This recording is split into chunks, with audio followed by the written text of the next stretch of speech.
کمرے میں ہلکی پیلی روشنی کا بول بالا تھا۔ میرال اپنی ماں کے سامنے فرش پر بچھی دری پر دوپٹہ سنبھالے سر جھکائے بیٹھی تھی۔ اس کی آنکھوں میں واضح نمی تھی، پلکیں بار بار جھپکنے سے واضح تھا کہ وہ خود کو روکنے کی کوشش کر رہی ہے۔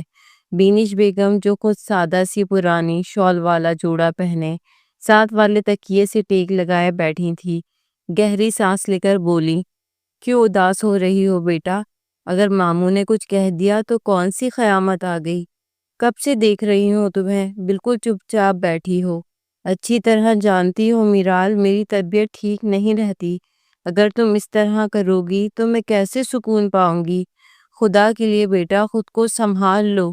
میرال سر اٹھائے بغیر رندھی ہوئی آواز میں بولی، امی بات کہنے کی نہیں، بات کی نوعیت کی ہے۔ اگر وہ جائز بات پر ڈانٹتے تو میں ایک لفظ نہ کہتی، لیکن وہ رکی اور آنکھوں سے آنسو بہنے لگے۔ بینش بیگم نے نرمی سے اس کا ہاتھ تھاما۔ دیکھو میرال، ایک وہی تو ہے جو ہمارے ہر مشکل وقت میں ساتھ کھڑے ہوتے ہیں۔ اگر وہ تھوڑا بہت کچھ کہہ بھی دیں تو ہمیں برداشت کرنا چاہیے، یہ ہمارا فرض ہے۔ تمہارے چاچو یا تاؤ نے کبھی ہماری مدد کی یا پھر میرے کسی اور بھائی نے مجھے پلٹ کر دیکھا؟ تمہارے بابا کے بعد ایک سکندر ماموں ہی تو ہیں تمہارے، جنہوں نے ہمیشہ میرے سر پہ ہاتھ رکھا، تمہیں بیٹی کی طرح سمجھا ہے۔ جبکہ وہ بے اختیار بولی، کبھی نہیں سمجھا انہوں نے امی مجھے بیٹی، انہوں نے صرف اور صرف اپنے بیٹوں کے غلام اور اپنی بیوی کے اشاروں پر ناچنے والی ایک کٹ پتلی سمجھا ہے۔ اگر ان لوگوں کو میں جواباً کچھ کہہ دوں تو صرف اور صرف میں مجرم ہوتی ہوں، اور وہ لوگ۔ جبکہ وہ بے اختیار بولی، لیکن کل تم نے بدتمیزی کی تھی، تم نے پلٹ کر فرجاد کو جواب دیا تھا بیٹا، وہ تم سے بڑا ہے۔ ان کی بات سن کر جیسے اسے آگ ہی لگ گئی تھی۔ وہ ان کو دیکھتے ہوئے تڑپ کر بولی، امی میں نے کوئی بدتمیزی نہیں کی تھی، آپ بے بنیاد الزام نہ لگائیں، آپ وہیں موجود تھی، اس کے باوجود آپ مجھ سے اس طرح کی بات کر رہی ہیں۔ میرال کی آواز میں شدت آ گئی تھی۔ فرجاد خود میرے منہ لگتے ہیں، طنز کرتے ہیں، بات بات پر جملے کستے ہیں، جب میں جواب دے دوں تو فوراً ماموں کے سامنے جا کر الٹی بات کر دیتے ہیں۔ کل بھی انہوں نے ہی پہلے بات شروع کی تھی، میں نے کچھ نہیں کیا تھا۔ سکندر ماموں کو اپنے بیٹوں کی غلطی کبھی نظر آتی ہی نہیں ہے، غلطی صرف میری ہوتی ہے، کیونکہ میں کمزور ہوں، میرا باپ نہیں ہے، تو میں کبھی ان لوگوں کے در پہ بھٹکتی بھی نہ۔ صرف ایک بابا کا دنیا سے جانا مجھے مکمل طور پر ختم کر چکا ہے۔ میرے اندر ایک ایسا خالی پن پیدا ہو گیا ہے جو کوئی دیکھ ہی نہیں سکتا۔ دنیا کے سامنے مسکرانے والی میرال اب پہلے جیسی نہیں رہی۔ یہ بات آپ لوگ نہیں سمجھ سکتے، جس دن اس دنیا سے جاؤں گی تب آپ لوگوں کو سمجھ آئے گا کہ میں کتنے کرب میں مبتلا تھی، مگر کسی نے میری طرف دیکھا تک نہیں۔ بینش بیگم نے تھوڑا جھک کر اس کی گال پر ہاتھ رکھا۔ کیا ہو گیا میرال، کس طرح کی باتیں کر رہی ہو؟ کیوں بیٹا مجھے پریشان کر رہی ہو؟ تم جانتی ہو اس دنیا میں تمہارے علاوہ میرا بچہ کون ہے؟ میں جانتی ہوں تمہارے باپ کے بعد سب کچھ پہلے جیسا نہیں رہا، لیکن اس طرح کہنا مجھے تکلیف دے رہا ہے۔ بیٹا مجھے سب پتا ہے، میں جانتی ہوں تم کیسی ہو، لیکن تمہیں سمجھداری دکھانی چاہیے۔ میں فرجاد سے بات کروں گی، وہ آئندہ تمہیں کچھ نہیں کہے گا۔ بس بھائی جان کے سامنے کچھ نہ کہا کرو، وہ جب سامنے موجود ہوں تو ان کی بیوی بچوں کے بارے میں ایک لفظ مت کہا کرو، بلکہ ان کی ہاں میں ہاں ملا لیا کرو۔ بیٹا جو راشن ڈالتا ہے نا، اس کی باتیں سننی پڑتی ہیں، یہ ایک ایسی حقیقت ہے جس کے ساتھ ہمیں جینا ہے۔ میرال نے دھیرے سے سر ہلایا اور خاموش ہو گئی۔ وہ مزید بحث نہیں چاہتی تھی، اس کو سمجھ آ گیا تھا کہ اگر مزید کچھ کہے گی تو بات سے بات نکلے گی، اور بے بنیاد وہ اپنی ماں کو تکلیف نہیں دینا چاہتی تھی۔ جتنی اذیت میں وہ معصوم تھی، وہ اپنی اذیت بھی کسی کو بیان نہیں کر سکتی تھی۔ کمرے میں چند لمحے خاموشی چھائی رہی، دونوں کو سانپ سونگھ گیا تھا۔ چند لمحے بعد بینش بیگم نرمی سے بولی، اچھا اداسی چھوڑو، پریشان ہوں، میں کرتی ہوں، بھائی جان سے بھی بات کروں گی تمہارے خاطر۔ ابھی اصغر کی شادی ہو جائے گی، سارے کام پورے ہو جائیں گے، ہم تمہارے ماموں کے گھر بھی نہیں جائیں گے، یہ وعدہ ہے میرا، اور میں کوشش بھی کروں گی کہ تمہارے ماموں سے پیسے نہ لوں۔ بس خوش؟ مگر جب آپ میں وہ کچھ نہیں بولی مگر جواب میں وہ کچھ نہیں بولی تھی۔ چند لمحے بعد وہ مزید بولی، بیٹا برا نہیں ماننا، لیکن آپ کل چلی جانا، 2-4 دن کی بات ہے، اصغر کی شادی ختم ہو جائے گی، کل چلی جانا لازمی۔ ماموں کے گھر میرے ناشتے کی بھی فکر کرنے کی تمہیں ضرورت نہیں ہے، میں بیدار ہو کر خود بنا لوں گی۔ اصغر کی بارات ہے پرسوں رات کو، اگر صبح دیر سے پہنچو گی تو وہ پھر صبح ہی صبح کچھ نہ کچھ کہہ دیں گے۔ تم جانتی ہو کیسا مزاج ہے ان کا، صبح سے سیج سجانا شروع کرنی ہے، تب جا کے رات تک سب مکمل ہوگا، اور پرسوں پھر بارات کے لیے نکلنا ہے۔ کام بہت ہے بیٹا، تم ہمت کر لینا تھوڑی۔ میرال نے اپنی نم پلکوں سے ماں کو دیکھا، جیسے کچھ کہنے کی کوشش کر رہی ہو مگر زبان ساتھ نہ دے رہی ہو، پھر خاموشی سے سر جھکا لیا۔ بینش بیگم نے اس کے بالوں میں ہاتھ پھیرا اور دھیرے سے بولی، حوصلہ رکھو، تم اکیلی نہیں ہو، میں ہوں تمہارے ساتھ، ہم جلدی کوئی نہ کوئی بندوبست کریں گے۔ کمرے کی فضا میں ماں بیٹی کے دکھ اور سمجھوتے کی خوشبو بکھر گئی تھی۔ شام کے سائے کمرے کی دیواروں پر دھیرے دھیرے پھیل رہے تھے، آسمان پر سنہری نارنجی روشنی چھائی ہوئی تھی جو کھڑکی سے آ کر پردے پر اپنا عکس چھوڑ رہی تھی۔ میرال اپنے کمرے کے ایک کونے میں رکھی لکڑی کی پرانی میز کے پاس بیٹھی تھی، اپنی ڈائری کے اوراق پلٹ رہی تھی۔ پنکھا ہلکی سی آواز میں چل رہا تھا اور کمرے میں ایک گہرا سکوت طاری تھا۔ اچانک موبائل فون کی گھنٹی نے اس کی خاموشی کو توڑا۔ وہ چونکی، نظریں موبائل کی اسکرین پر جم گئیں۔ نمبر اجنبی تھا۔ کچھ لمحے وہ یوں ہی خالی خالی نظروں سے اسکرین کو دیکھتی رہی، جیسے فیصلہ نہیں کر پا رہی ہو کہ اٹھائے یا نہیں۔ پھر ہلکا سا سانس لے کر کال ریسیو کر لی۔ اکثر دوسرے نمبر سے ماموں کی کال بھی آتی ہے۔ ہیلو، وہ ہچکچائی ہوئی آواز میں بولی۔ دوسری طرف سے جو آواز آئی وہ اتنی بھاری اور گمبھیر تھی کہ رونگٹے کھڑے ہو گئے تھے۔ کل تمہاری زندگی کی سب سے حسین رات ہے، بس میرا انتظار کرنا، اور ہاں، خود کو ہر چیز سے تیار کر لینا۔ کل تمہیں اتنی خوشیاں دوں گا کہ تم اپنے پرانے سارے غم بھول جاؤ گی۔ آواز کے ساتھ جیسے کمرے کی فضا بھی ساکت ہو گئی، اور ہاں، آواز دوبارہ ابھری، خود کو ہر چیز کے لیے تیار رکھنا، اور اگر ہنگامہ کرنے کی جرت کی تو یاد رکھنا بدنامی صرف تمہاری ہوگی، میرا کچھ نہیں جائے گا، مجھے صرف اور صرف مزہ ملے گا اور کچھ نہیں، کیونکہ منظر پر میں مرتے دم تک نہیں آؤں گا۔ میرال کی حلق سے بے اختیار نکلا، کون کون بات کر رہا ہے؟ کس چیز کی بات کر رہے ہو؟ اور کیسی بدنامی؟ لمحے بھر کے لیے اس کا دل دھڑکنا بھول گیا تھا۔ نہ جانے دوسری جانب کون تھا جو اس طرح کی بیہودہ باتیں کر رہا تھا۔ وہ کوئی چھوٹی بچی نہیں تھی جو بات کی نوعیت نہ سمجھتی۔ خود کو تیار کرنا، ہنگامہ نہ کرنا، ورنہ بدنامی ہوگی۔ ان چند لفظوں سے ہی وہ بات کی نوعیت سمجھ گئی تھی۔ بہت کم عمری میں ہی اس نے کافی سمجھداری حاصل کر لی تھی۔ باپ کا مر جانا اس کو مکمل طور پر ایک ایسا شخص بنا چکا تھا جو کوئی بھی اس عمر میں نہیں بننا چاہتا۔ دوسری جانب سے ایک زہر کن قہقہ بلند ہوا، صرف انتظار کرو، انتظار تمہارا بہترین تحفہ ہوگا، تمہیں اتنی خوبصورتی سے سراہوں گا کہ تم دنگ رہ جاؤ گی۔ یہ کہتے ہی کال منقطع ہو گئی۔ ہیلو ہیلو، وہ بھوکلاہٹ سے بولی، موبائل کو کان سے لگا کر بار بار بولی، کون ہو تم، بات کرو، مگر اسکرین پہ کال اینڈڈ کا میسج نمودار ہو چکا تھا۔ وہ بے یقینی سے موبائل کو دیکھتی رہی، پھر کانپتے ہاتھوں سے فون نیچے رکھ دیا۔ دل کی دھڑکن تیز ہو چکی تھی، اس کا پورا جسم لرز رہا تھا۔ کچھ لمحے وہ بس ساکت بیٹھی رہی، جیسے سمجھنے کی کوشش کر رہی ہو کہ یہ سب کیا تھا۔ آنکھوں میں خوف چھلک رہا تھا، ماتھے پہ پسینے کے قطرے نمودار ہو چکے تھے۔ پھر وہ ہڑبڑا کر اٹھی، کمرے کے دروازے تک گئی، باہر جھانکا، مگر باہر معمول کی خاموشی تھی۔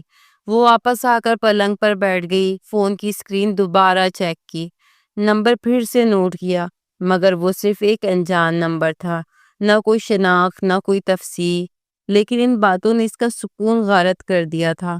جتنی بے چینی اسے ہو رہی تھی وہ لفظوں میں بیان نہیں کر سکتی تھی۔ اس نے فون اپنی گود میں رکھ دیا اور دونوں ہاتھوں سے سر تھام لیا۔ دل میں وسوسے اور خوف کے بھنور چلنے لگے۔ آخر کون ہو سکتا ہے؟ وہ زیر لب بڑبڑائی۔ اور کیا ہونے والا ہے کل؟ کمرے کی خاموشی اب خوف کی چادر اوڑھے ہوئی تھی، جیسے دیواروں میں بھی کوئی راز چھپا رہی ہو۔ پوری رات اس کی بے چینی میں گزری تھی۔ ایک عجیب سا ڈر دل میں بیٹھ گیا تھا جو اسے ایک لمحہ بھی سکون نہیں لینے دے رہا تھا۔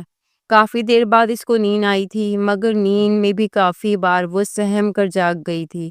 نہ جانے کون تھا جو اس کی نیند تک اڑا لے گیا تھا۔ جب سے اس نے اپنے باپ کو کھویا تھا وہ خود کو بہت ہی سنبھال کر چلتی تھی۔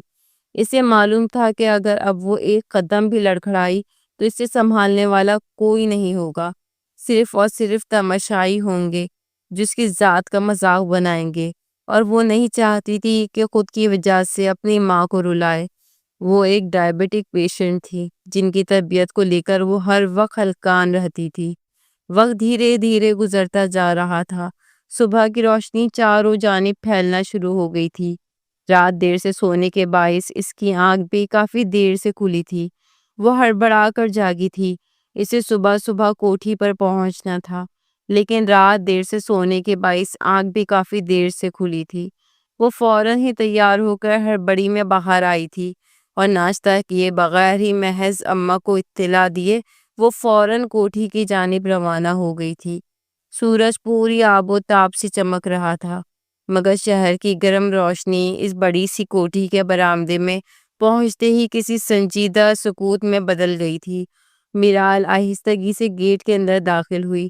کمرے کی اونچی دیواریں، سبزے سے گری ہوئی پگڈنڈی اور پھولوں سے سجی کیاریاں اسے ایک لمحے کو خاموشی میں لے گئیں۔ اس نے دوپٹہ سر پر درست کیا، ہاتھوں کی انگلیوں سے چہرے پہ بکھرے بال سنوارے اور مصنوعی سی مسکراہٹ چہرے پہ سجا لی۔ یہاں آنا اس کے لیے بہت بڑا امتحان ہوتا تھا۔ اس گھر میں قدم رکھنے سے بھی اسے کوفت آتی تھی، مگر ہمیشہ مجبوری سے یہاں کھینچ لاتی تھی۔ سامنے لان کے کونے پہ کھڑے سکندر صاحب کی نظریں اسی پر تھیں۔ وہ ہمیشہ کی طرح صاف ستھرے لباس میں، دونوں ہاتھ پشت پر باندھے، ماتھے پر تنقیدی تیور لیے کھڑے تھے۔ وہ ان سے بچ کر نکل جانا چاہتی تھی، لیکن ان کی نظروں کا زاویہ محسوس کر کے اس نے اپنے قدم ان کی طرف ہی بڑھائے تھے۔ میرال ان کے قریب پہنچی۔ چند قدم کی مسافت بھی اس کے لیے جیسے کسی عدالت میں پیشی سے کم نہ تھی۔ وہ دھیرے سے بولی، السلام علیکم ماموں۔ لہجہ مدھم تھا، ماتھے پر پسینے کے قطرے نمودار ہو گئے تھے۔ زندگی میں اگر کسی انسان سے بے حد خوف محسوس ہوتا تھا تو وہ محض سکندر شاہ ہی تھے، جن کے سامنے سر اٹھا کر بات کرنا بھی اس کے لیے محال تھا۔ سکندر صاحب کی نظریں اس کے چہرے پہ جم گئیں۔ انہوں نے گہری آواز میں جواب دیا، تمہیں کہا تھا صبح 8 بجے آنا ہے اور اب 10 بج رہے ہیں۔ وقت کی پابندی کیوں نہیں کرتی ہو تم؟ تمہارے کالج سے بھی میرے پاس یہی شکایت درج ہوئی تھی۔ تمہیں وقت کی بالکل قدر نہیں ہے۔ میرال نے نظریں جھکا کر اور نرمی سے بولی، ماموں امی کو ناشتہ دینا تھا، ان کو دوائیاں وقت پر نہ ملیں تو شوگر بڑھ جاتی ہے، وہ لیٹ اٹھتی ہیں، اس کے لیے تھوڑا وقت لگ گیا۔ اور رہی کالج کی بات، انہیں غلط فہمی ہوئی تھی، ہم 2 لڑکیاں ہم نام ہیں، کلاس میں وقت سے جاتی ہوں، ٹیچر نے پرنسپل سے جا کر محض نام لے کر شکایت کی تھی اور وہ سمجھی کہ میں میرال یوسف دیر سے آتی ہوں، اس لیے انہوں نے آپ کو فون کر کے کہہ دیا تھا۔ وہ فوراً اپنی صفائی پیش کر گئی تھی، کیونکہ سامنے کھڑے شخص سے کوئی بعید نہیں تھا کہ وہ کالج ہی بند کروا دیتا۔ سکندر صاحب نے گہری سانس لی، تم سے ایک بات کرو، سامنے سے 10 سنانا شروع کر دیتی ہو، ہر وقت کوئی نہ کوئی بہانہ تمہارے پاس تیار کھڑا رہتا ہے، ہمیں پاگل سمجھا ہوا ہے جو تمہارا ہم یہاں بیٹھ کر انتظار کرتے رہیں۔ تمہارے پاس اگر ایک چھوٹا سا ٹیلنٹ ہے تو اس کی قدر کرنے کے بجائے اس ٹیلنٹ پر اترا رہی ہو، ہماری بات کو رد کر رہی ہو، یہ اہمیت ہے تمہاری نظر میں ہماری؟ نہیں ماموں، ایسی بات ہرگز نہیں، وہ فوراً بولی، بس آپ لسٹ کے مطابق سامان منگوا دیں، میں فوراً کام شروع کر دوں گی، کوئی وقت ضائع نہیں ہوگا۔ وہ بری پھنسی تھی، اسے سمجھ نہیں آ رہا تھا کہ وہ باتوں کو اتنا طول کیوں دے رہے ہیں۔ سکندر صاحب انگلی اٹھا کے تنبیہی انداز میں بولے، دیکھو، نہ تم اپنی ممانی سے الجھنا، نہ فرجات سے۔ اگر مجھے تمہاری ذرا سی بھی شکایت ملی میرال، تو مجھ سے برا کوئی نہ ہوگا۔ سمجھ گئی، میں تمہاری ممانی کے سامنے اب کسی بھی قسم کی صفائی پیش نہیں کروں گا۔ پریشان کر دیا ہے تم نے، کب تک تمہاری حمایت کرتا رہوں میں؟ میرال نے ہلکے سے سر ہلا دیا۔ جی ماموں، اس کا دل یکدم کئی حصوں میں ٹوٹ کر بکھرا تھا۔ چند لمحے کی خاموشی کے بعد وہ رخ موڑتے ہوئے بولے، جاؤ اندر جاؤ، اصغر ابھی سو رہا ہوگا، اسے جا کر جگاؤ اور پوچھو ناشتہ وغیرہ چاہیے، اگر مانگے تو تم ہی بنا دینا۔ تمہاری ممانی اور باقی ملازمین سب کاموں میں لگے ہوئے ہیں، اور اس کی مرضی کے مطابق ناشتہ تیار کرنا، کہیں اپنی مرضی سے الٹا سیدھا بنا کر اس کے سامنے پیش کر دو۔ اسے بالکل نہیں پسند اس کی مرضی کے خلاف ناشتہ۔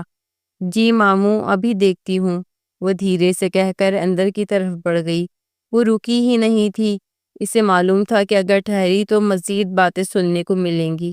مرمری فرش پہ اس کے قدموں کی آہٹ گونجتی رہی۔ وہ جانتی تھی کہ اس گھر کی ہر دیوار پر نظر رکھے ہوئے ہیں، جیسے ہر چیز اس سے توقعات باندھے بیٹھی ہوں۔ اپنی کم مائگی کا احساس اسے آج بھی بہت شدت سے ہوا تھا۔ اسے معلوم تھا اور مہمان بھی آئے ہوئے ہوں گے، اس کی اور بھی کزنس آئی ہوں گی، لیکن ہمیشہ کی طرح اسے ہی ذلیل و خوار کیا جا رہا تھا، اور وہ معصوم چاہ کر بھی کسی کام سے انکار نہیں کر پائی تھی۔ لان میں دھوپ پھیلتی جا رہی تھی، مگر اس کے اندر کا خوف اور دباؤ کی گھٹائیں گہری ہوتی جا رہی تھیں۔ اس نے طے کر لیا تھا شادی محض کچھ دنوں کی ہے، اسے خاموشی سے نپٹانا ہے اور اپنے گھر کی راہ لینی ہے، اور پھر دوبارہ پلٹ کر بھی نہیں دیکھنا۔ یہ اس کی عادت میں شمار تھا، وہ اس گھر میں نہیں آتی تھی، صرف ضرورت کے تحت، اور اب تو جیسے آنا جانا ہی لگ گیا تھا، اور یہی چیز اس کا سکون غارت کر رہی۔ وہ سیدھا اصغر کے کمرے کے پاس آ گئی تھی، کمرے کے دروازے پہ ہلکی سی دستک دی۔ میرال نے ہاتھ کی پوروں سے دروازہ بجایا اور چند لمحے ساکت کھڑی رہی، لیکن اندر سے کوئی جواب نہ آیا۔ کچھ جھجکتے ہوئے اس نے آہستہ سے دروازے کا ہینڈل گھمایا اور کمرے میں داخل ہو گئی۔ کمرے کے اندر مدھم سا اندھیرا تھا، پردے مکمل کھچے ہوئے تھے۔ ایک طرف دیوار پر اسپورٹس کاروں کے پوسٹرز لگے تھے، اور دوسری طرف ایک چھوٹا سا اسٹڈی ٹیبل جس پر کھلے ہوئے لیپ ٹاپ کے ساتھ چند خالی چائے کے کپ اور چپس کا پیکٹ پڑا تھا۔ بستر پر اصغر بے سود اوندھے منہ لیٹا ہوا تھا۔ میرال چند قدم اندر آئی، مگر ایک فاصلے پر ہی رک گئی۔ اصغر بھائی، جاگ جائیں، صبح ہو گئی ہے۔ اس کو گھبراہٹ ہو رہی تھی، اسے شرٹ لیس دیکھ اسے عجیب سی شرمندگی ہو رہی تھی۔ دروازہ بھی وہ جان بوجھ کر پورا کھول کر آئی تھی۔ اس نے آواز میں نرمی لانے کی کوشش کی، مگر کوئی جواب نہ ملا۔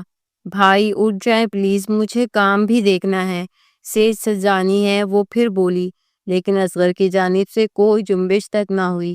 وہ گہری نیند میں تھا۔ میرال نے ایک لمحہ تذبذب میں گزارا، وہ قریب جا کر جھنجھوڑنا چاہتی تھی، مگر فوراً اس کی نظر بستر پہ گئی۔ اصغر بغیر شرٹ کے سو رہا تھا۔ وہ فوراً پیچھے ہٹی، نظر چرا کر تیزی سے دروازے سے باہر نکل آئی۔ دل کی دھڑکنیں حد سے زیادہ تیز تھیں۔ کمرے سے باہر نکلتے ہی اس نے ارد گرد نظریں دوڑائیں۔ راہداری میں کچھ دیر وہ ساکت کھڑی رہی۔ اچانک دائیں جانب اس کی نظر پڑی۔ فرجاد سفید شلوار قمیص پہنے، ہاتھ میں موبائل تھامے، آہستہ آہستہ چل رہا تھا۔ اس کے بال سلیقے سے سیٹ تھے، چہرے پہ وہی ہلکا سا غرور، اور چال میں اعتماد۔ صاف لگ رہا تھا کہ وہ کہیں باہر جانے کی تیاری میں ہے۔ یہ انسان اسے زہر لگتا تھا، جو اس کی ہر چیز میں تنقید کرتا تھا، لیکن اس وقت وہ بے حد مجبور تھی، اسے ہر حال میں مدد چاہیے تھی۔ میرال چند لمحے ہچکچائی، پھر جھجکتے ہوئے اس کی طرف بڑھی۔ بات سنیں؟ فرجاد نے موبائل سے نظریں اٹھا کر اسے ایک سرسری نظر سے دیکھا، پھر ٹھہر کر بولا، ہاں کیا ہوا؟ میرال ہلکی سی گھبراہٹ چھپاتے ہوئے بولی، بھائی سو رہے ہیں اور میں ان کی سیج سجانا چاہ رہی ہوں، باقی انتظامات بھی دیکھنے ہیں، آپ پلیز جگا دیں گے؟ بہت مہربانی ہوگی آپ کی۔ اس نے اپنا ایک ایک لفظ بہت ہی سوچ سمجھ کر استعمال کیا تھا، کیونکہ سامنے کھڑے شخص سے کوئی بعید نہیں تھا کہ وہ کب اور کس وقت اس کی عزت کا جنازہ نکال دے۔ فرجاد نے بھویں چڑھائی، میں تمہارا نوکر ہوں جو تمہاری بات مانوں، اپنا کام خود کرو، اور کل بھی تمہیں سمجھایا تھا میرے سامنے کم آیا کرو، پھر منہ اٹھا کر کیوں آ جاتی ہو؟ وہ کہہ کر آگے بڑھنے ہی لگا تھا کہ میرال کے لہجے میں بے اختیار التجا در آئی۔ بھائی شرٹ لیس سو رہے ہیں، میں کیسے جگاؤں؟ پلیز مدد کر دیں، کسی نے دیکھ لیا تو بے وجہ کی باتیں بنائی جائیں گی، آپ سے گزارش کر رہی ہوں۔ اور واقعی میں آپ کے سامنے نہیں آنا چاہتی تھی، لیکن مجبوری ہے، ماموں کا بھی حکم ہے کہ جلد سے جلد سیج تیار کرنی ہے، اس کے بعد باہر کے انتظامات بھی دیکھنے ہیں۔ اس کی آواز نرم تھی، لہجہ صاف التجائی۔ فرجاد کچھ لمحے کو رک گیا، شرٹ لیس سن کر وہ قدم آگے نہیں بڑھا پایا تھا۔ پیچھے کھڑی لڑکی سے لاکھ اختلاف سہی، مگر وہ عورت ذات کی عزت کرنا بخوبی جانتا تھا۔ وہ میرال کے کردار سے تو اچھی طرح واقف تھا، وہ کسی بھی لڑکی پہ شک کر سکتا تھا، لیکن میرال ایک واحد تھی جو ان معاملات میں حد سے زیادہ سنجیدہ اور محتاط رہتی تھی۔ اس نے پلٹ کر ایک نظر اسے دیکھا، گہری خاموش نظر، جیسے کچھ سوچ رہا ہو۔ پھر بغیر کچھ کہے وہ مڑا اور قدم اندر کے دروازے کی طرف بڑھا دیے۔ میرال نے اس کی پشت کو جاتے ہوئے دیکھا اور پھر بے ساختہ پیچھے ہٹ کر سکون کا سانس لیا، جیسے ایک بھاری ذمہ داری عارضی طور پر سر سے اتر گئی ہو۔ وہ پیچھے اس کے نہیں گئی تھی، بلکہ وہیں کھڑی رہی تھی۔ تھوڑی دیر بعد وہ کمرے سے باہر آیا تھا اور اس کو دیکھتے ہوئے سنجیدگی سے بولا، بھائی کہہ رہے ہیں کہ آدھے گھنٹے بعد وہ اٹھ کر باہر آ جائیں گے، جب تک تم نیچے جا کر ہال میں انتظار کرو، اور ہاں، اس طرح کسی بھی مرد کے کمرے میں جانے سے پرہیز کیا کرو، کمرے کے دروازے کے باہر ہی موجود رہا کرو جب تک اندر سے اجازت نہ مل جائے، اس طرح کہیں بھی منہ اٹھا کر نہیں جایا کرو۔ جبکہ اس نے کوئی جواب نہیں دیا تھا۔ جوابات تو اس کے پاس بہت تھے، لیکن ان لوگوں سے فی الحال وہ منہ لگنا ہی نہیں چاہتی تھی۔ وہ مزید بولا، میری بات سمجھ آ رہی ہے یا پھر ہر بات سر سے گزر گئی؟ کچھ سوچ بھی لیا کرو۔ اس نے بے اختیار نظریں اٹھائی تھی اور اس کو دیکھتے ہوئے مدھم لہجے میں بولی، آپ کا بہت شکریہ، آپ نے میری مدد کی، مزید لیکچر کی ضرورت نہیں ہے۔ اس بار اس کا دماغ گھوم گیا تھا۔ وہ ہر وقت ہر ایک کی بات برداشت نہیں کر سکتی تھی۔ صبح صبح سکندر صاحب اور اب اس کا لیکچر، اس کا دماغ پھٹنے کے قریب آ گیا تھا۔ جبکہ وہ ایک سخت نگاہ اس پر ڈال کر لمبے لمبے ڈگ بھرتا ہوا وہاں سے چلا گیا تھا۔ وقت دھیرے دھیرے گزرتا جا رہا تھا۔ 1 گھنٹے بعد کمرے میں گلاب، گیندے اور موتیا کے تازہ پھولوں کی خوشبو ہر طرف پھیلی ہوئی تھی۔ قالین پر مختلف رنگوں کے تھال، ربن، ٹوکریاں، شمعدان اور مصنوعی موتیوں کی لڑیاں بکھری پڑی تھیں۔ میرال ایک طرف کو جھکی ہوئی پھولوں کو ترتیب سے رکھ کر سجاوٹ کا ابتدائی خاکہ ترتیب دے رہی تھی۔ ہاتھوں میں کام تھا، مگر دل پر صبح کے منظر کا بوجھ اب بھی موجود تھا۔ اس نے خاموشی سے اپنے ارد گرد کی چیزوں کو ترتیب دیا اور دل ہی دل میں خود کو مصروف رکھنے کی کوشش کی۔ رات والی فون کال سے بھی وہ پریشان تھی۔ یہ دن اس کے لیے کافی بھاری ثابت ہو رہے تھے۔ چند لمحے بعد اچانک دروازہ دھڑاک سے کھلا اور ایک کھلکھلاتی آواز پورے کمرے میں گونج گئی، میرال باجی آپ آ چکی ہیں۔ ایک 16-17 سالہ لڑکی کھلکھلاتی ہوئی داخل ہوئی تھی۔ آپ کو معلوم ہے میں کب سے آپ کا انتظار کر رہی تھی۔ ہم تو رات ہی پہنچ گئے تھے، ابھی ابھی ملازم سے معلوم ہوا آپ آ چکی ہیں۔ مجھے بالکل رات بھر مزہ نہیں آیا، میں صرف آپ کو ہی یاد کر رہی تھی۔ میرال نے چونک کر سر اٹھایا اور پھول ایک طرف رکھ کر تیزی سے آگے بڑھی۔ ارے آیت، تم آ گئی؟ ایک محض آیت ہی تو تھی جس کے ساتھ وہ تھوڑا بہت ہنس لیتی تھی۔ اس کے علاوہ تو وہ کسی اور کو منہ لگانا تک پسند نہیں کرتی تھی۔ اس نے گرم جوشی سے اسے گلے لگایا۔ آیت کے چہرے پہ معصوم سی مسکراہٹ تھی، آنکھوں میں چمک اور لہجے میں اپنائیت۔ آیت اس سے الگ ہو کر بولی، آپ مجھے بلا لیتی نا، میں آپ کی مدد کر دیتی، ہم دونوں مل کر سارا کام کرتے، آپ کو آسانی ہو جاتی۔ بے وجہ آپ صبح سے لگی ہوئی ہیں، ملازم بتا رہے ہیں کہ آپ 10 بجے ہی آ گئی تھی، اور کچھ کھایا آپ نے؟ آپ تو دوپہر کا 1 بج رہا ہے۔ میرال نے ہلکی سی مسکراہٹ کے ساتھ اس کے کندھے پر ہاتھ رکھا۔ ہاں بس ابھی تھوڑی دیر میں کھانا کھاؤں گی۔ ناشتہ بھی نہیں کیا، اور تم کسی بھی کام کو ہاتھ مت لگانا، باہر جاؤ، وہ بے اختیار بولی۔ نہیں، میں کروں گی آپ کے ساتھ کام، جلد سے جلد سارے کام نپٹا کر پھر ہم ڈھیر ساری باتیں کریں گے۔ مجھے آپ کو فنکشن کے سارے ڈریس، جیولری اور سینڈلز وغیرہ بھی دکھانی ہیں۔ جبکہ وہ بے اختیار بولی، نہیں نہیں، لاڈو خالہ نے دیکھ لیا نا کہ تم میرے ساتھ کام کر رہی ہو تو بلا وجہ ناراض ہوں گی۔ ماموں نے بھی سختی سے منع کیا ہے کہ تم لوگوں کو کسی کام میں نہ ڈالوں۔ تم سب بس انجوائے کرو، میں کام سنبھال لوں گی۔ اور رہی تمہاری چیزیں دیکھنے کی بات، تمہیں رات کو دیکھتی ہوں، بس یہ کام مکمل ہو جائے۔ آیت برا سا منہ بنا کر بولی، تو کیا آپ انسان نہیں ہیں؟ صرف ہم ہی انسان ہیں جو کام نہ کریں، آپ کو تکلیف ہو اور ہم آرام سے بیٹھے رہیں۔ ہم کوئی انوکھے تو نہیں، اور میں اتنی کم ظرف نہیں ہوں جو ایسا کروں۔ مجھے آپ کا بہت احساس ہے، یہ بات آپ کو معلوم ہے نا؟ میرال کی آنکھوں میں ایک پل کے لیے نمی تیر گئی۔ اس نے نظریں چرائی اور دھیرے سے بولی، ایک تم ہی تو ہو جس کو میرا احساس ہے، اور بیٹا جن کا باپ نہیں ہوتا نا، ان کے ساتھ یہی سب ہوتا ہے۔ تم جاؤ، میں کر لوں گی۔ وہ اب نظریں چرا رہی تھی، بے اختیار ہی اس کی آنکھوں میں آنسو آ گئے تھے۔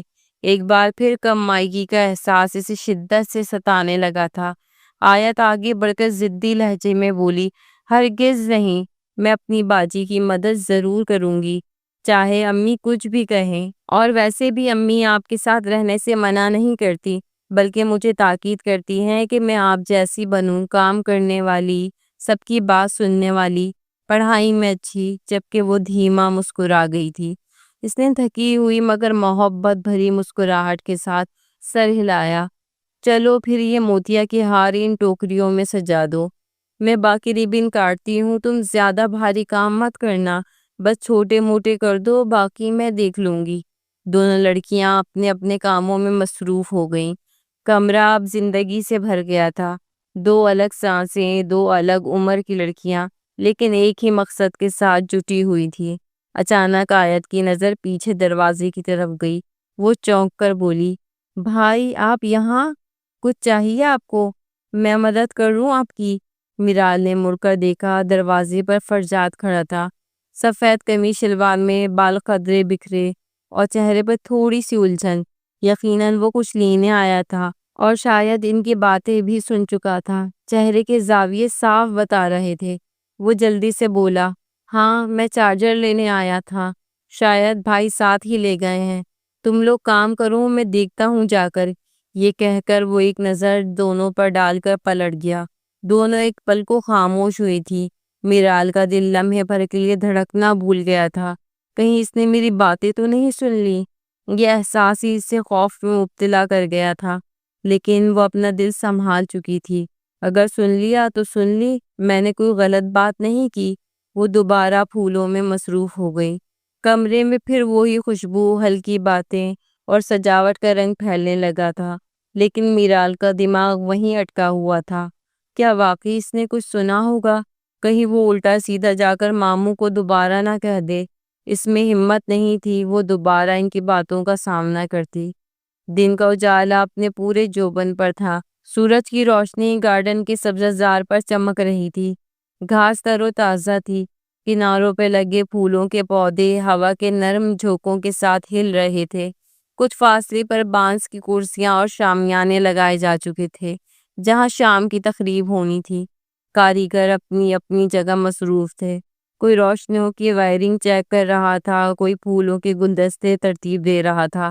گارڈن کے درمیان اصغر اور سکندر صاحب ہاتھ پشت پر باندھے وقفے وقفے سے کچھ ہدایات دے رہے تھے۔ دونوں کا انداز سنجیدہ تھا۔ بات چیت مختصر اور ٹھہری ہوئی۔ اسی دوران قدموں کی دھیمی چاپ سنتے ہی دونوں نے مڑ کر دیکھا۔ فرجاد سفید قمیص شلوار میں، ہلکا سا بیزار تاثر چہرے پر لیے، ان کے ساتھ آن کھڑا ہوا تھا۔ اصغر کچھ بولنے کو ہوا ہی تھا کہ فرجاد قدرے سخت لہجے میں بولے، یہاں جو لوگ سجاوٹ کر رہے ہیں انہیں کمرے میں بھی بھیج دیں تاکہ سیج کے انتظام دیکھ سکیں۔ میرال کو وہاں کیوں لگا دیا ہے؟ ذرا عقل نہیں ہے اس میں؟ پتہ نہیں وہ کس طرح کی سیج تیار کرے گی، کہیں الٹی سیدھی کوئی غلطی نہ کر دے۔ بھابھی پہلی بار گھر آ رہی ہیں، انہیں کسی بھی قسم کی بے آرامی نہیں ہونی چاہیے۔ اصغر نے چہرے پہ سنجیدگی برقرار رکھتے ہوئے فوراً جواب دیا، میری بیوی اس کمرے میں آئے گی۔ میں نہیں چاہتا کہ کوئی بھی مرد وہاں جائے۔ میں نے خود منع کیا ہے، ورنہ سیج تیار کرنے والے کاریگر آ گئے تھے۔ فرجاد نے ایک پلکوں سے دیکھا، پھر تلخی سے بولا، تو کسی لیڈی ڈیکوریشن ٹیم کو بلا لیتے، اس کو کیوں مصیبت میں ڈالا؟ وہ بھی باقی لڑکیوں کی طرح شادی انجوائے کرنا چاہتی ہے۔ اس طرح کسی پر اتنا دباؤ نہیں ڈالا جاتا۔ باقی بھی لڑکیاں آئی ہوئی ہیں، انہیں بھی کہتے۔ پھر آپ اس کا دماغ نہ جانے کیوں خراب ہو رہا تھا۔ غصے سے اس کی رگیں پھول گئی تھی۔ سکندر صاحب بات کاٹتے ہوئے رعبدار لہجے میں بولے، کوئی پرابلم ہے تمہیں؟ اگر وہ کام کر رہی ہے تو کرنے دو، میں نے ہی کہا تھا ہے اسے۔ اصغر بالکل ٹھیک کہہ رہا ہے، میری بہو کے کمرے میں کوئی مرد داخل ہو یہ مجھے منظور نہیں، اور تم زیادہ کسی کی حمایتی مت بنو۔ اور ویسے بھی سیج سجانے کے معاملات نازک ہوتے ہیں، کسی مرد کا کیسا دماغ ہو ہمیں نہیں علم۔ بہتر ہے کہ یہ معاملات ایک ایسی لڑکی سنبھالے جس کی نہ شادی ہوئی ہے اور نہ ہی وہ ان معاملات سے واقف ہے۔ فرجاد نے لمحے بھر کے لیے خاموشی اختیار کی، پھر آنکھوں میں ایک نمی سی ابھرتی محسوس کرتے ہوئے بولا، آپ کی بات بے شک درست ہے، لیکن آپ لوگوں کا طریقہ بالکل غلط ہے۔ وہ بھی ایک لڑکی ہے، اس بات کو آپ کیوں نہیں سمجھ رہے؟ میں کوئی غلط بات نہیں کر رہا۔ آپ کسی لیڈی ڈیکوریشن ٹیم کو بلا لیتے، وہ یہ سب کام کر لیتی۔ آپ اس کو ہی کیوں لگا رہے ہیں؟ کیا ہمیں پیسوں کی کمی ہے؟ اور رہی حمایت کی بات، تو میں اس کی کبھی کر بھی نہیں سکتا، میری کبھی اس کے ساتھ بنی ہی نہیں ہے۔ میں صرف آپ کو اتنا کہنا چاہتا ہوں بابا، اگر آپ کسی کے گھر کا قرض اٹھا رہے ہیں تو اس شخص کو انسان بھی سمجھنا چاہیے، مشین نہیں۔ وہ بھی ایک لڑکی ہے، چھوٹے دل کی مالک۔ اتنا ظلم مت کریں کہ بعد میں آپ پچھتائیں۔ اور اگر میری کوئی بات آپ دونوں کو بری لگی ہے تو معذرت، لیکن میں حق کی بات کر رہا ہوں۔ وہ بھی ایک انسان ہی ہے، اس کو بھی انسان کی طرح ہی سوچیں۔ کسی کے گھر میں پیسے دے دینے سے آپ بڑے یا چھوٹے نہیں ہو جائیں گے۔ یا آپ پر فرض ہے کہ آپ اپنی بہن کا خیال رکھیں کیونکہ وہ بیوہ ہے۔ یہ کہہ کر اس نے دونوں کی طرف مزید کچھ کہے بغیر رخ موڑا اور لمبے ڈگ بھرتا گارڈن سے باہر نکل گیا۔ سکندر شاہ نے پیچھے سے کچھ کہنے کے لیے قدم بڑھایا، مگر اصغر نے ان کا ہاتھ تھام کے انہیں روک لیا تھا۔ وہ ان کو دیکھتے ہوئے بولا، دفع کریں، زیادہ ذہن پہ کسی بھی بات کو سوار کرنے کی ضرورت نہیں ہے۔ آپ کو پتہ نہیں، اس کو ہر وقت کسی نہ کسی سے ہمدردی کا جذبہ جاگتا ہی رہتا ہے۔ یقیناً اب اس لڑکی سے جاگ گیا ہے، ورنہ تو ہر وقت اس کی جان کا دشمن بنا رہتا ہے۔ سکندر صاحب بے اختیار بولے، میں کوئی غلط کام نہیں کر رہا، صاف ستھری بات ہے، میں نہیں چاہتا کہ تمہارے کمرے میں کوئی بھی غیر مرد جائے، اور اگر اس کے پاس یہ ٹیلنٹ موجود ہے کہ وہ ڈیکوریشن اچھا کرتی ہے تو ہم اس کے ٹیلنٹ کا فائدہ کیوں نہ اٹھائیں؟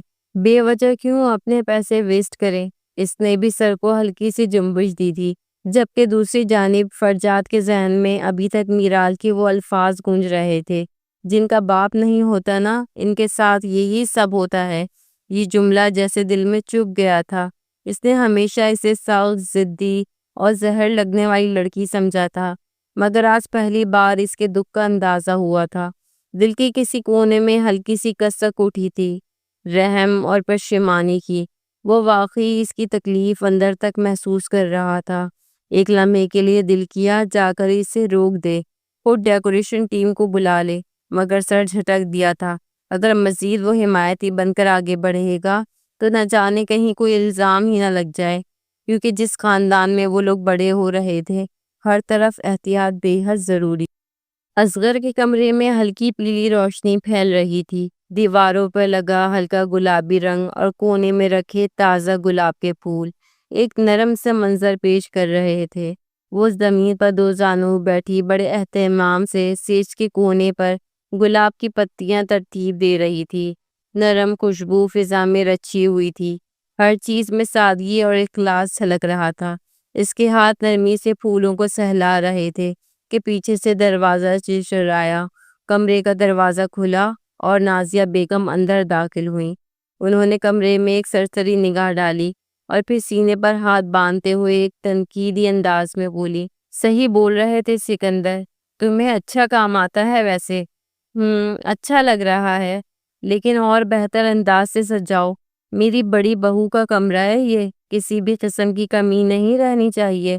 اگر مجھے کہیں بھی کمی نظر آئی تو یاد رکھنا تمہاری شامت پکی ہے۔ پھر دیتی رہنا اپنے ماموں کو جواب۔ ان کی آواز میں واضح برتری اور سختی تھی۔ وہ چونک گئی، جیسے اس کے کانوں میں کسی ناگہانی آفت کی گونج سنائی دی ہو۔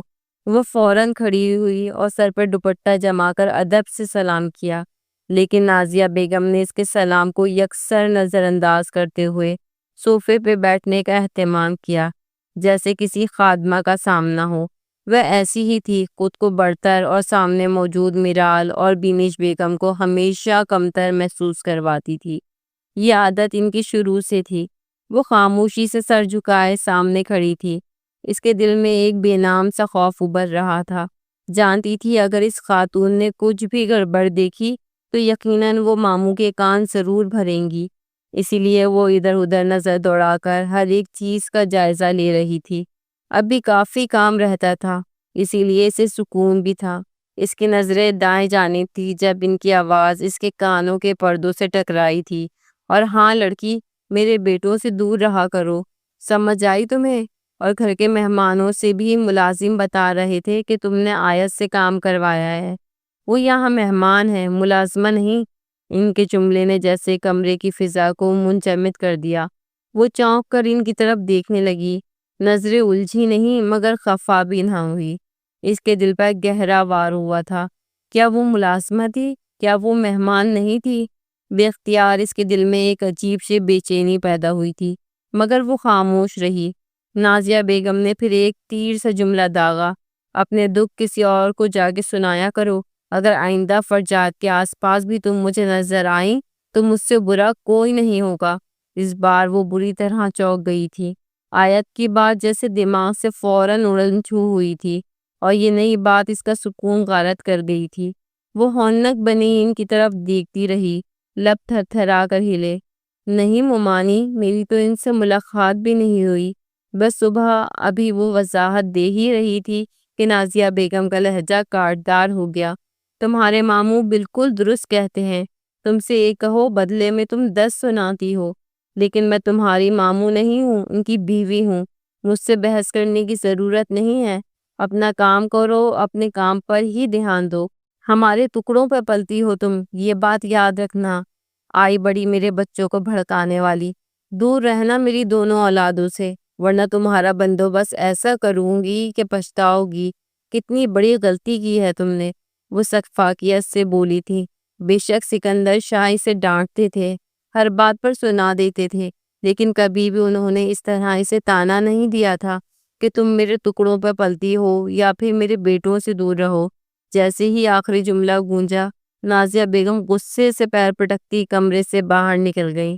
وہ کچھ لمحے وہیں ساکت کھڑی رہی، ان کے پشت کو تکتی رہی، جیسے دل کو یقین دلانے کی کوشش کر رہی ہو کہ ابھی جو ہوا وہ حقیقت ہے۔ آنکھوں میں آنسو چمک کر اندر ہی اتر گئے۔ پھر اس نے آہستگی سے رخ پھیر لیا اور پھولوں کی طرف جھک گئی۔ اس کے ہاتھ دوبارہ کام میں لگ گئے تھے، مگر ان کی کپکپاہٹ سے پھولوں کی پتیوں پر نمی آ چکی تھی۔ کمرے میں خوشبو اب بھی تھی، لیکن فضا میں ایک خاموش چوٹ کی گونج بسی ہوئی تھی۔ اسے بے حد افسوس ہو رہا تھا۔ صبح سے وہ ایک جانور کی طرح کام کر رہی تھی، نہ پانی پیا تھا نہ کھانا کھایا تھا۔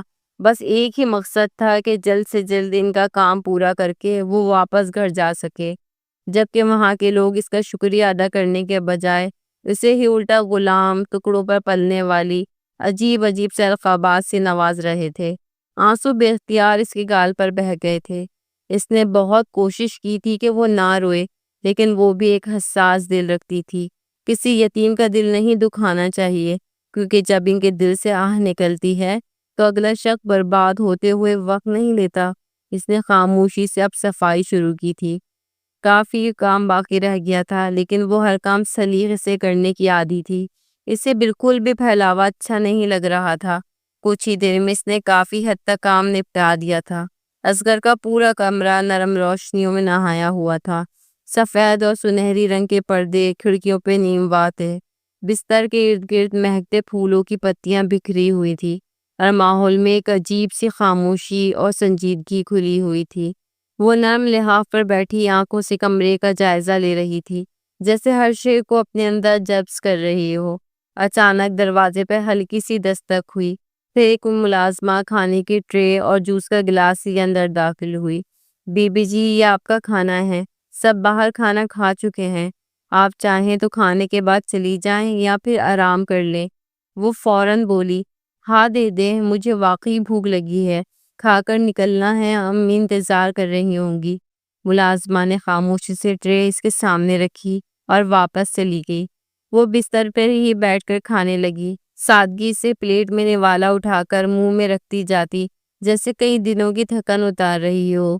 کھانے کے بعد اس نے خالی ٹرے ٹیبل پر رکھی اور جوس کا گلاس اٹھایا۔ جیسے ہی اس نے گلاس ختم کیا، اس کا سر آہستہ آہستہ بھاری محسوس ہونے لگا۔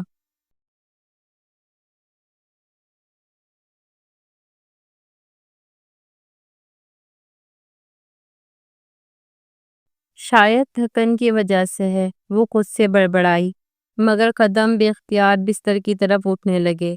وہ بستر پر آ کر لیٹ گئی اور کب نیند نے اسے اپنی گرفت میں لے لیا اسے معلوم نہ ہو سکا۔ وقت دھیرے دھیرے گزرتا جا رہا تھا۔ رات کے پہر یکایک خود پر وزن محسوس ہونے پر اس کی آنکھ کھلی۔ دھندلی روشنی میں اسے اپنے وجود پر کسی کا لمس محسوس ہوا۔ اس نے حرکت کرنے کی کوشش کی تو ایک سرگوشی اس کے کان سے ٹکرائی۔ ہلنے کی ضرورت نہیں ہے، آج تمہیں اپنا بنا کر ہی رہوں گا۔ یہ آواز کسی خنجر کی طرح اس کی سماعت میں پیوست ہوئی۔ وہ ایک جھٹکے سے ہلی، مگر اس کی کلائی کسی مضبوط گرفت میں تھی۔ چھوڑو مجھے، تم پاگل ہو گئے ہو کیا؟ کون ہو؟ خوف سے اس کی جان جا رہی تھی۔ پاگل نہیں، تمہارا عاشق ہوں۔ یہ زبردستی ہے، یہ ظلم ہے، مجھے جانے دو۔ وہ چیخنے لگی، مگر اس کی آواز گھٹی گھٹی سی باہر نکلی۔ شور مچانے کی کوشش بھی مت کرنا، دیواروں کے اس پار کوئی تمہاری فریاد نہیں سنے گا۔ اس کے دل کی دھڑکن تیز ہو گئی تھی، جسم پسینے سے بھیگ چکا تھا۔ وہ ہچکیاں لیتے ہوئے بولی، خدا کے لیے چھوڑ دو مجھے، تمہیں کوئی حق نہیں۔ حق تو میں اسی دن لے چکا تھا جس دن تم نے اس گھر میں قدم رکھا تھا۔ آج صرف حق ملکیت ثابت کرنا ہے۔ وہ سسکتی رہی، تڑپتی رہی، مگر وہ طاقتور وجود اس کی بے بسی پر حاوی ہوتا گیا۔ کمرے کی خوبصورتی، پھولوں کی مہک اور روشنیوں کی نرماہٹ اب ایک قید خانے کا روپ اختیار کر چکی تھی۔ وہ ظالم جیسے ہی نڈھال ہوا، اس نے بے اختیار خود کو چھڑایا تھا اور باہر کی طرف بھاگی تھی۔ چیخیں پورے گھر میں گونجی تھی، پورا گھر اچانک شور سے گونج اٹھا تھا۔ رات کی خاموشی میں میرال کی بلند چیخیں، بچاؤ، کوئی ہے، بچاؤ، جیسے ہر دیوار سے ٹکرا کر واپس آ رہی تھی۔ مہمانوں کے کمرے کے دروازے ایک ایک کر کر کھلے۔ نازیہ بیگم ہڑبڑا کر باہر نکلی۔ سکندر صاحب بھی چپل پہنتے ہوئے ہال کی طرف بڑھے۔ اصغر اور فرجاد بھی کمروں سے باہر نکل آئے تھے۔ سبھی کے چہروں پہ حیرت اور بے چینی تھی۔ میرال ہال کے بیچوں بیچ کھڑی کانپ رہی تھی۔ اس کے چہرے پر ہوائیاں اڑی ہوئی تھی، دوپٹہ ایک طرف کھسکا ہوا، آنکھوں سے مسلسل آنسو بہہ رہے تھے۔ وہ نڈھال ہو کر سکندر شاہ کے قدموں میں گر گئی۔ ماموں، ماموں، میری عزت پہ ہاتھ ڈال دیا، ماموں میں برباد ہو گئی، وہ لرزتی آواز میں بولی۔ کمرے میں اندھیرا تھا، کچھ نظر نہیں آیا، مگر کوئی تھا وہاں۔ میں نے خود کو بچانے کی کوشش کی، لیکن ایک لمحے کے لیے مکمل سناٹا چھا گیا، جیسے پوری گھر کی سانسیں رک گئی ہوں۔ وہ روتے ہوئے تکلیف سے ہلا رہی تھی۔ سکندر شاہ کا چہرہ سختی سے بھرا ہوا تھا، آنکھوں میں طوفان چھپا ہوا۔ وہ آگے بڑھے، میرال کو سہارا دیا اور تھوڑا پیچھے ہو کر بولے، کون تھا؟ کس نے یہ کیا؟ ان کا دماغ بھرنا اٹھا تھا۔ میرال روتے ہوئے بولی، ماموں، میں چہرہ نہیں دیکھ پائی، پر مجھے لگتا ہے شاید فرجاد ہو۔ صبح اس نے مجھ سے جھڑپ کی تھی اور پچھلی جھڑپ میں اس نے کہا تھا کہ تمہارے ساتھ وہ کروں گا جس کا تصور بھی نہیں کر سکتی۔ میں ہوش میں نہیں تھی۔ سکندر شاہ کی نظر ایک دم فرجاد پر پڑی۔ کہاں تھے تم فرجاد؟ ان کا لہجہ سخت اور سنجیدہ ہو گیا تھا۔ سب دم ساتھ کر اس منظر کو دیکھ رہے تھے۔ فرجاد الجھ گیا، حیران نظروں سے سب کو دیکھتے ہوئے بولا، بابا، میں اپنے کمرے میں تھا۔ مجھے کچھ نہیں پتا، میں قسم کھاتا ہوں۔ لمحہ بھر کے لیے اس کا دماغ بھی سن ہو گیا تھا، پوری سچویشن ہی بدل گئی تھی۔ سچ سچ بتاؤ۔ سکندر شاہ کا غصہ عروج پر تھا۔ بابا میں نے کچھ نہیں کیا، یہ مجھ پر جھوٹا الزام لگا رہی ہے۔ فرجاد کی آواز کپ کپا رہی تھی۔ میرال جو زمین پر بیٹھی ہوئی تھی بمشکل بولی، مجھے لگتا ہے یہ بدلہ ہے ماموں، اس نے کہا تھا مجھے سبق سکھائے گا۔ سکندر شاہ نے ایک قدم آگے بڑھایا اور بے اختیار فرجاد کے منہ پر تھپڑ مارا۔ تم سے ایسی گھٹیا حرکت کی امید نہیں تھی۔ نازیہ بیگم فوراً بیچ میں آئی۔ سکندر ہوش میں رہو، یہ لڑکی جھوٹ بول رہی ہے، ہمارا بیٹا ایسا نہیں ہو سکتا۔ بس کرو نازیہ، سکندر شاہ سخت لہجے میں بولے، یہ میری بھانجی ہے، کوئی لاوارث نہیں، میں نے اسے ہمیشہ بیٹی سمجھا ہے، اگر اس پر انگلی اٹھی ہے تو انصاف میں خود کروں گا۔ وہ اصغر کی طرف مڑے۔ اصغر ابھی مولوی کو بلاؤ فوراً۔ بابا میں نے کچھ نہیں کیا۔ فرجاد کی آواز بھر آ گئی، اگر تم بے قصور ہو تو تمہیں نکاح سے کیا مسئلہ؟ سکندر شاہ کے نگاہوں میں عزم تھا، تم نکاح کرو گے، اور اگر سچ میں کچھ نہیں کیا تو میرال کو وقت ثابت کر دے گا، مگر میں اپنی بھانجی کو یوں رلتا نہیں دیکھ سکتا۔ وہ کچھ نہیں بول پایا تھا۔ اصغر تیزی سے باہر نکل گیا تھا مولوی کو بلانے۔ ماحول میں خاموشی چھا گئی تھی، لیکن ہر شخص کے اندر سوال، شک اور بے چینی تھی۔ سکندر شاہ کا فیصلہ سب کے لیے غیر متوقع تھا، مگر واضح، مضبوط اور ناقابل واپسی۔ 1 گھنٹے بعد کمرے میں سناٹا تھا۔ میرال ہلکے گلابی رنگ کے جوڑے ہوئے ملبوس، گھٹنوں میں سر دیے بیٹھی تھی۔ اس کے دوپٹے کا پلو بار بار آنکھوں پہ آ کر ٹھہر جاتا۔ وہ اسے تھوڑا ہٹاتی اور پھر نم آنکھوں سے سکندر صاحب کی طرف دیکھتی، جو تھوڑی دور کرسی پہ بیٹھے تھے۔ میرال کے برابر بیٹھی نجمہ خالہ نے آہستگی سے اس کے ہاتھ پر ہاتھ رکھا۔ بس بیٹا قبول کہہ دے، سب بہتر ہو جائے گا۔ مولوی صاحب نے رجسٹر کھول کر سرسری انداز میں صفحے پلٹے، پھر میرال کی طرف دیکھا۔ ان کے لہجے میں نرمی تھی، لیکن آواز بلند۔ بی بی میرال یوسف، کیا آپ کو اپنا نکاح فرجاد شاہ ول سکندر شاہ کے ساتھ قبول ہے؟ میرال کا دل دھک سے رہ گیا، حلق میں آنسو اٹک گئے۔ اس نے ایک لمحے کے لیے آنکھیں بند کی، سامنے بیٹھے سکندر صاحب پر نظر ڈالی، جنہوں نے خاموشی سے پلکیں جھپکائے بغیر اسے دیکھا۔ دل میں کچھ ٹوٹا اور وہ دھیرے سے بولی، قبول ہے۔ مولوی صاحب نے سر ہلایا اور دوبارہ سوال کیا، میرال یوسف، کیا آپ کو اپنا نکاح فرجاد شاہ سے قبول ہے؟ اس کی آواز بھیگ چکی تھی، کانپتے لہجے میں پھر بولی، قبول ہے۔ تیسری مرتبہ پھر وہی سوال ہوا، اور اس بار اس نے رخ موڑ لیا۔ آنسو گالوں پر بہنے لگے، مگر لبوں سے وہی الفاظ نکلے، قبول ہے۔ اب نگاہیں سب کی فرجاد کی طرف مڑی۔ وہ سفید شلوار قمیض میں ملبوس، سخت چہرے کے ساتھ کرسی پر بیٹھا تھا، دونوں ہاتھ گھٹنوں پہ رکھے، انگلیاں بے چینی سے ہل رہی تھی۔ اس کی آنکھوں میں بے بسی تھی، غصہ بھی اور بے چینی بھی۔ مولوی صاحب نے کاغذ اس کے سامنے رکھ دیا۔ فرجاد شاہ، کیا آپ کو اپنا نکاح میرال یوسف سے قبول ہے؟ فرجاد نے ایک جھٹکے سے سر اٹھایا، آواز بلند کی، بابا میں نے کہا نا، میں نے اس نکاح کے حق میں نہیں ہوں، میں کسی اور کو پسند کرتا ہوں، پلیز یقین کر لیں۔ سکندر صاحب کرسی کی پشت سے سیدھے ہو کر سخت لہجے میں بولے، اگر تم نے انکار کیا تو یاد رکھنا، میرا اور تمہارا کوئی رشتہ باقی نہیں رہے گا، تم میرے بیٹے کہلانے کے لائق نہیں رہو گے۔ کمرے میں سرد ہوا دوڑ گئی۔ فرجاد نے آنکھیں بند کی، دانت بھینچ لیے اور قدرے بلند آواز میں بولا، قبول ہے۔ مولوی صاحب نے رسمی کلمات مکمل کیے، دستخط لیے اور نکاح مکمل ہونے کا اعلان کر دیا۔ لیکن کمرے کی فضا میں خوشی نہیں تھی، صرف سسکیوں، خاموش احتجاج اور ٹوٹتے خوابوں کی مہک تھی، جسے شاید کوئی محسوس نہیں کر پایا تھا۔ گیسٹ روم میں دھیمی سی روشنی کھڑکی کے کونے سے اندر جھانک رہی تھی۔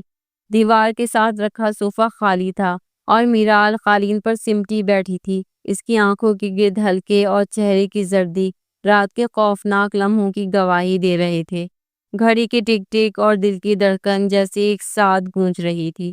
وہ مسلسل دروازے کو گھور رہی تھی، جیسے کسی لمحے وہ کھلے گا اور سب کچھ ختم ہو جائے گا۔ چند لمحے بعد اچانک دروازہ زوردار آواز سے کھلا۔ میرال نے چونک کر سر اٹھایا۔ دل جیسے حلق میں آ گیا تھا۔ فرجاد اندر داخل ہوا، اس کے چہرے پہ غصے کی شدت اور قدموں میں طوفان تھا۔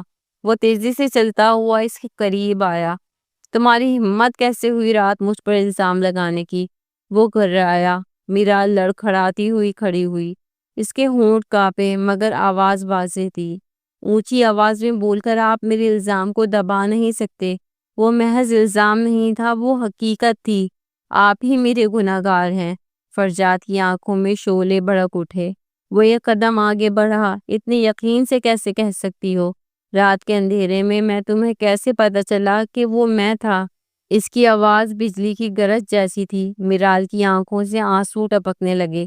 اس کی پلکیں بھیگ چکی تھیں مگر آنکھوں میں ہار نہیں تھی، کیونکہ میرے ہوش میں آنے سے پہلے میں نے آپ کی آواز سنی تھی، آپ کی خوشبو پہچانی تھی۔ میں اندھی نہیں ہوں۔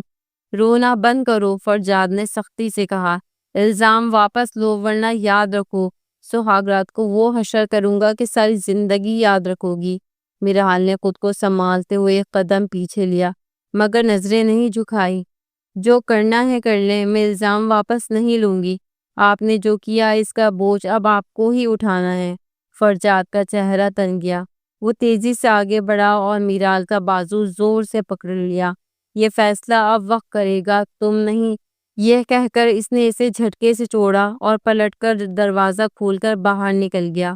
دروازہ ایک بار پھر زور سے بند ہوا، لیکن اب خاموشی کی چادر دوبارہ پھیل گئی تھی۔ میرال وہیں فرش پر گر گئی۔ اس کی ہچکیاں کمرے میں گونجنے لگی۔ خوف، بے بسی اور درد نے اسے چاروں طرف سے جکڑ لیا تھا، لیکن اس کے لہجے کی پختگی بتا رہی تھی کہ اب وہ خاموش رہنے والی نہیں تھی۔ 2 دن بعد کمرے میں ہلکی زرد روشنی تھی جو چھت سے لٹکتے فانوس سے جھلملا رہی تھی۔ فرجاد کا کمرہ نفاست سے سجا ہوا تھا۔ پھولوں کی خوشبو ہوا میں گھلی ہوئی تھی۔ دیواروں پر خوشی کے لمحوں کو قید کرتی تصویریں آویزاں تھی۔ بیڈ کے سنہارے پھولوں کے ہار پڑے تھے اور سفید چادریں بکھری ہوئی تھی، جیسے کوئی مکمل تصویر ابھی ادھوری ہو۔ وہ بیڈ پہ سمٹی سمٹی بیٹھی تھی، سر جھکائے، انگلیاں آپس میں الجھی ہوئی تھیں۔ وہ سانس بھی آہستہ لینے لگی تھی، جیسے کسی خطرے کا سایہ اس کے آس پاس منڈلاتا رہا ہو۔ چند لمحے بعد اچانک دروازہ کھلا، ایک دھیمی سی آواز کے ساتھ، جیسے لمحہ رک سا گیا ہو۔ فرجاد اندر داخل ہوا۔ اس کے چہرے پہ سختی، آنکھوں میں غصہ اور قدموں میں بھاری پن تھا۔ اسے دیکھتے ہی وہ گھبرا کر اٹھ کھڑی ہوئی، بستر سے نیچے اترتے ہوئے چند قدم پیچھے ہٹی۔ کیوں ڈر رہی ہو؟ فرجاد کی آواز میں تلخی تھی۔ جب الزام لگا رہی تھی تب ڈر نہیں لگا تھا، اب کیوں لگ رہا ہے؟ وہ ہچکچاتے ہوئے دیوار سے لگ گئی، لرزتی آواز میں بولی، میں کچھ کہنا چاہتی ہوں، پلیز میری بات سن لو۔ نہیں سننا۔ وہ آگے بڑھا، اس کی آنکھوں سے آنسو چھلک پڑے۔ وہ دونوں ہاتھ جوڑ کر اس کے سامنے آ گئی۔ پلیز ایک دفعہ سن لو، میں تمہارے آگے ہاتھ جوڑتی ہوں۔ فرجاد چند لمحے کے لیے رکا، جیسے اندر کوئی کشمکش ہو رہی ہو۔ اس کی آنکھیں اس کے بہتے آنسوؤں پر جمی ہوئی تھی۔ وہ تھوڑی دیر خاموش رہا، پھر بولا، کہو۔ وہ سسکتی ہوئی بولی، مجھے عین رخصتی کے وقت پتہ چلا کہ تم میرے گناہ گار نہیں ہو۔ یہ سب میں باہر جا کر بھی کہہ سکتی ہوں، اگر تم کہو۔ فرجاد کی بھویں سکڑ گئیں۔ تو پھر کون ہے تمہارا گناہ گار؟ وہ رو کر بولی، اصغر بھائی۔ انہوں نے میری عزت پر ہاتھ ڈالا۔ جس وقت وہ زبردستی کر رہے تھے، میں نے خود کو بچاتے ہوئے ان کی کلائی کو نوچا تھا۔ ابھی جب وہ نظر آئے، میں نے ان کے ہاتھ پر وہی نشان دیکھا ہے۔ پلیز مجھے معاف کر دو۔ پلیز مجھے باہر سب کے سامنے بولنے دو۔ فرجاد نے گہری سانس لی۔ چند لمحے کے لیے وہ بھی کچھ نہیں بول پایا۔ اس کو شک پہلے ہی تھا، لیکن اب اس کے منہ سے سن کر یقین ہو گیا تھا۔ چہرہ تھوڑا نرم ہوا۔ وہ آہستہ سے اس کے قریب آیا۔ وہ پیچھے ہٹی، ڈر گئی، مگر وہ رک کر اس کے پاس بیٹھ گیا اور نرم لہجے میں بولا، اچھا بس چپ ہو جاؤ۔ وہ اسے سینے سے لگا چکا تھا۔ میں ہوں تمہارے ساتھ، اب پریشان نہ ہو، کچھ نہیں ہوگا، میں کچھ کرتا ہوں، بس چپ ہو جاؤ۔ وہ یکدم نرم پڑ گیا تھا۔ وہ ہچکیاں لیتی ہوئی اس کے بازو سے لگی رہی، جیسے برسوں کا بوجھ آج کسی نے بانٹ لیا ہو۔ فرجاد کی انگلیاں اس کے سر میں آہستہ سے چل رہی تھی، جیسے وہ اسے تسلی دے رہا ہو۔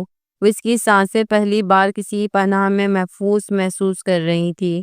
وہ حیرت سے اس کی نرمی کو دیکھ رہی تھی، جیسے سوچ رہی ہو، یہ وہی شخص ہے جسے میں نے ظالم سمجھا تھا۔ وقت دھیرے دھیرے گزرتا جا رہا تھا۔ ایک ہفتے بعد لاؤنج میں خاموشی چھائی ہوئی تھی۔ سب افراد ایک ساتھ بیٹھے تھے۔ ایک ہفتے کے دوران بہت کچھ بدل چکا تھا، مگر کسی کو اندازہ نہیں تھا کہ آج کا دن کتنی بڑی تبدیلی لے کر آئے گا۔ میرال خاموشی سے کونے میں بیٹھی تھی۔ سفید شلوار قمیض میں اس کا چہرہ اب کچھ مطمئن نظر آ رہا تھا، مگر آنکھوں میں اب بھی تھکن باقی تھی۔ اس ایک ہفتے میں فرجاد نے اس کا جس طرح خیال رکھا، وہ میرال کی زندگی کا وہ پہلا سہارا تھا جس نے اسے واقعی محفوظ ہونے کا احساس دیا۔ چند لمحے بعد فرجاد 2 سوٹ کیسز اٹھائے لاؤنج میں داخل ہوا۔ ایک ہاتھ میں میرال کا بیگ تھا، دوسرے میں اس کا اپنا۔ سب کی نظریں چونک کر اس کی طرف اٹھ گئیں۔ وہ خاموشی سے میرال کے قریب آیا اور اس کا ہاتھ تھام لیا، پھر اپنے والد سکندر صاحب کی طرف دیکھ کر بولا، بابا میں اپنی بیوی کے ساتھ الگ شفٹ ہو رہا ہوں۔ کمرے میں جیسے سناٹا چھا گیا۔ سکندر صاحب حیرت سے بولے، یہ کیا مذاق ہے فرجاد؟ کیا بول رہے ہو تم؟ میرال نے بھی چونک کر اسے دیکھا۔ فرجاد کے چہرے پہ سکون تھا، اعتماد تھا۔ وہ بولا، بابا یہ مذاق نہیں ہے۔ میری بیوی کی عزت اس گھر میں محفوظ نہیں ہے، کیونکہ میری بیوی کی عزت پہ ہاتھ ڈالنے والا کوئی اور نہیں، آپ کا بڑا بیٹا ہے۔ اصغر جو لاؤنج کے کونے میں بیٹھا تھا فوراً چیخ پڑا، کیا بکواس ہے؟ الزام مجھ پر کیوں لگا رہے ہو؟ تم ہو اس کے مجرم۔ فرجاد غصے سے اس کی طرف بڑھا، لیکن میرال نے اس کا ہاتھ تھام لیا تھا۔ وہ چیخ کر بولا، جھوٹ نہیں بولوں ورنہ یہیں سب کے سامنے تمہاری قبر بنا دوں گا۔ یہ میری بیوی ہے، میری عزت ہے۔ اصغر اٹھ کر اس کی طرف بڑھا، یہ تو ہے ہی بدچلن، اور تم اپنے بھائی پر الزام لگا رہے ہو، یعنی کوئی اور یار ہوگا اس کا۔ فرجاد نے مٹھیاں بیچی اور سخت لہجے میں بولا، زبان سنبھال کے بات کرو اصغر، میں تمہارا بھائی ہوں، لیکن اگر آج بھی کسی نے میری بیوی پر الزام یا طنز سے دیکھا تو بھائی کی حیثیت ختم کر دوں گا۔ میرال تیزی سے آگے آئی اور ہاتھ جوڑ کر بولی، بس کریں پلیز، چلیں یہاں سے، مجھے نہیں رہنا یہاں۔ فرجاد نے اس کی آنسو بھری آنکھوں کو دیکھا اور ایک لمحے کے لیے سب کچھ بھول کر اسے اپنے سینے سے لگایا، سب کے سامنے پوری خودداری کے ساتھ۔ وہ بلند آواز میں بولا، یہ میری بیوی ہے، میری عزت، میری محبت، اب میرا مان، اسے کوئی الزام نہیں دے گا۔ یہ اب تنہا نہیں ہے، میں ہوں اس کے ساتھ، اور بہت جلد اس کی مجرم کو سزا بھی دلواؤں گا۔ سکندر صاحب نے کچھ کہنے کی کوشش کی، فرجاد بیٹا رکو، مگر وہ رکنے والا نہیں تھا۔ وہ اپنے فیصلے پر قائم تھا۔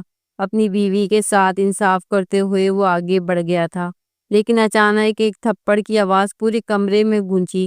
وہ دونوں بے اختیار پلٹے۔ اصغر کی بیوی نے غصے سے اسے تھپڑ مارا تھا اور بنا کچھ کہے کمرے میں چلی گئی تھی۔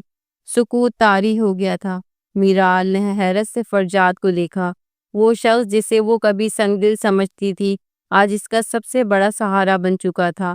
وہ اس کا ہاتھ تھامے گھر سے باہر نکل رہا تھا اور میرال کی آنکھوں سے آنسو بہہ رہے تھے، مگر اب یہ آنسو تکلیف کے نہیں، شکر اور محبت کے تھے۔ اس کا دکھ اب ماضی بن رہا تھا اور اس کے قدم ایک ایسے مستقبل کی طرف بڑھ رہے تھے جہاں اس کے ساتھ وہ شخص تھا جس نے دنیا کے سامنے اسے اپنی عزت مانا۔ ایک ہفتے کی اذیت، صبر اور سچائی نے اسے انصاف دلا دیا تھا۔ اب وہ تنہا نہیں تھی، اب وہ بیوی تھی، محبت تھی، اور سب سے بڑھ کر محفوظ تھی۔ جو لوگ صبر کریں وہ بہترین پھل حاصل کرتے ہی ہیں۔